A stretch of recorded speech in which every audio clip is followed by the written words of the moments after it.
রাজধানীর বনশ্রী মেরাদিয়ায় আসন্ন ঈদুল আজহা উপলক্ষে এবার কোরবানির পশুর হাট বসানো যাবে না বলে আদেশ দিয়েছেন হাইকোর্ট। মঙ্গলবার রিটকারীর আইনজীবী জহিরুল ইসলাম বিষয়টি সংবাদ মাধ্যমকে নিশ্চিত করেছেন।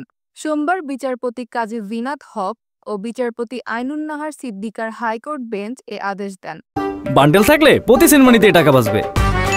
বিকাশ সেনমানি বান্ডেল কিনে জিতুন প্রতি লেনদেনে। এছাড়া দক্ষিণ সিটি কর্পোরেশনের 11টি গরুর হাটের মধ্যে মেরাদিয়া বাজারের পাশে কেন কোরবানির পশুর হাট বসানো হয় তা নিয়ে রুল জারি করেছেন হাইকোর্ট। রুল নিষ্পত্তি না হওয়া পর্যন্ত ওই এলাকায় পশুর হাট বসানো থেকে সিটি কর্পোরেশনকে নিষেধ করা হয়েছে। রিটকারীর আইনজীবী জহিরুল ইসলাম সংবাদ মাধ্যমকে বলেন, গত 21 এপ্রিল রাজধানীর বনশ্রীর মেরাদিয়ায় কোরবানির পশুর হাট বসানোর সিদ্ধান্ত জানিয়ে ইজারা বিজ্ঞপ্তি প্রকাশ করে ঢাকা দক্ষিণ সিটি কর্পোরেশন। এই বিজ্ঞপ্তি চ্যালেঞ্জ করে রিট করেন বনশ্রী এলাকার বাসিন্দা শাহাবুদ্দিন সরকার। রিটের শুনানি নিয়ে সোমবার হাইকোর্ট বনশ্রী মেরাদিয়ায় পশুর হাট বসানোর ইজারা বিজ্ঞপ্তি 3 মাসের জন্য স্থগিত করেন, পাশাপাশি রুল জারি করেন।